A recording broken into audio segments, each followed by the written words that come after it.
Alright, YouTubers. I just thought I'd do a little review. I'm not really into doing reviews for stuff, but I got a stove a couple of weeks ago, and it replaced an open fire, which was really inefficient and crap, basically. And it used to eat coal and stuff. So I've gone for a stove, and yeah, I just want to let you all know how it's getting on. So basically, the house that I live in, it's a little two-bed bungalow, little cottage, built in 1939. Big, thick, chunky stone walls. Yeah, so it's really cold, and the winter that just went by now, it was pretty clear that when I wasn't at work,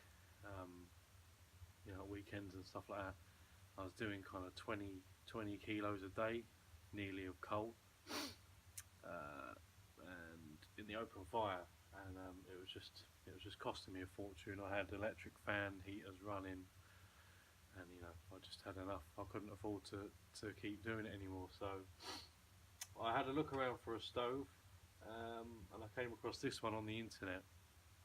I live in the west of Ireland, so it does get pretty nippy over it. And I came across this one.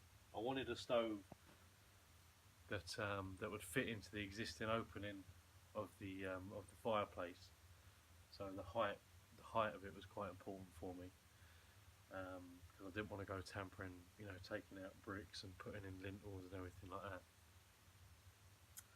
So there was a couple that I came across, and I had a budget to work to as well. So this is the little bad boy that came into my budget, and it's not a named brand stove or anything like that.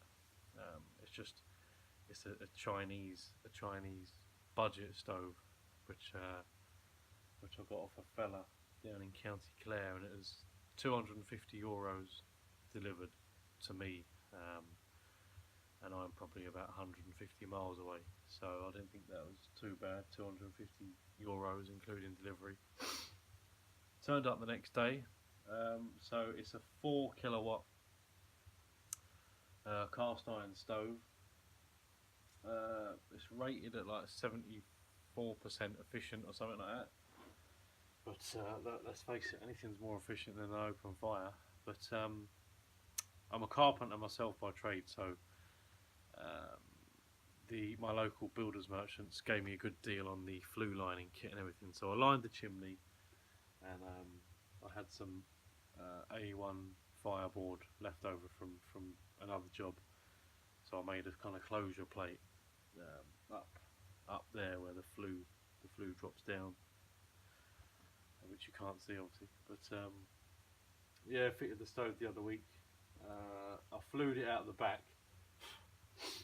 because I wanted to bring the stove out into the room. I don't know if you can sort of see how far it comes out there. It comes out maybe about 8 inches, I suppose, out into the room. I wanted to bring it as far out of the fireplace as I could. Just the more it's protruding into the room, the more heat it'll give out into the room, Now, so far, the last couple of weeks, I've had it going every evening, and it's been absolutely incredible, really. I'm probably burning about a quarter of the fuel that I used to burn, and yeah, it's multi-fuel as well, so I tend to get a lot of offcuts of stuff from work. So any of the good offcuts, the good dry clean stuff, I take that home and I burn that. But I also burn coal as well, and briquettes.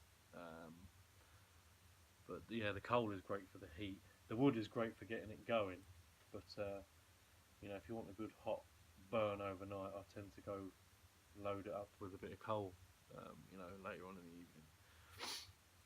So a little bit about the stove. So yeah, it's 4 kilowatt. On the back of it, it says it's rated to 4.5 kilowatt, but it's the usual sort of, you got your, I don't know, primary and secondary air vents, top and bottom, below the door and above the door. Then underneath it, there's another little vent, which is I think they call it tertiary air vent. So that when that vent is open, there's kind of little jets. I don't know if you can see it there at the back. I mean, you probably can't. I wonder will it focus a bit better. If I turn the vent off, that's it off now. I don't know if you'll see when I pull it out. You'll see kind of there's a line of jets across the back, and I think it's sort of it's secondary burn. You know, reburns some of the hot gases or something like that to make it slightly more efficient and give out a bit more heat. But yeah, I'm really pleased with it. It's a good solid stove. You know, I fitted a few stoves before for people, and I'll tell you, there's nothing wrong with this stove so far. It's a good solid little stove. It's well able to bang out plenty of heat, and the house here that I live in, so in this room here, this is kind of like, you know, I suppose this is the living room. You know, I don't know what it is, about 4.5 meters by 4.5 meters. The ceiling's like 3.5 meters high, and off this room you have 4 doors, so there's 2 bedrooms, a kitchen and a bathroom, and yeah, it just gets really cold. So this little bad boy here, when I have the doors open in the other rooms, this actually heats the entire house. So like I said, it uses 1/4 of the fuel that I used to use.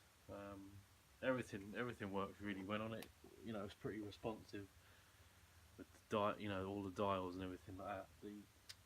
You know, the little knobs and bits and pieces. So if you shut it right down now for a minute, you just watch that whole thing just die down. Yeah, that's what I do at night. Just shut it right down. I leave the vents slightly open. Let's crank it back up again and go. Oof. See that bad boy?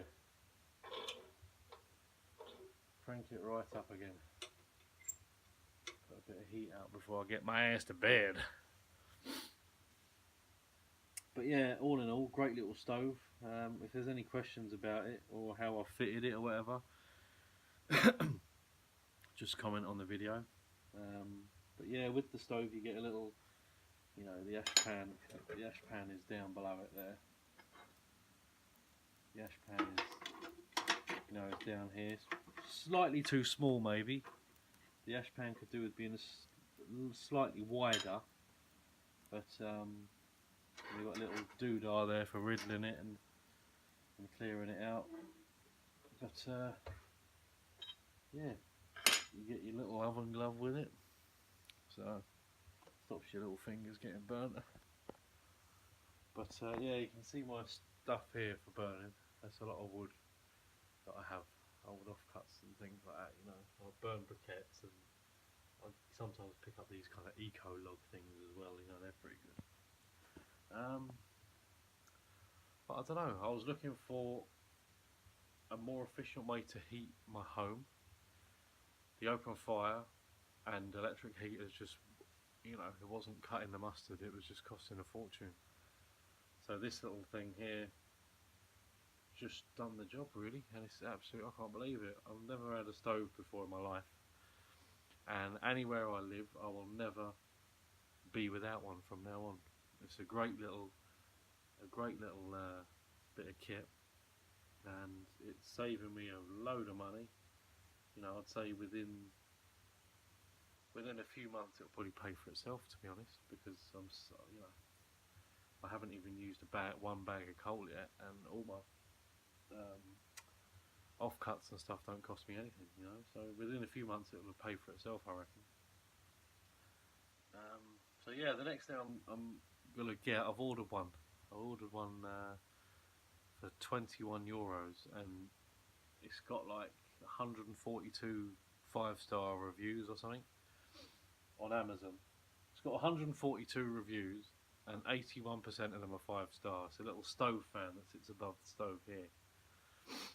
So I'm just waiting for that to come. That might be here tomorrow or the next day, but you never know. I might do a video on the old fan and let you know how it gets on. But if I get a stove fan, I'm just hoping it might, you know, it does a good job of heating the place already, but for 21 quid, I thought I can't really go wrong. You know, if it don't work after a few weeks, it's only 20 quid. So yeah, I hope you enjoyed the video. It might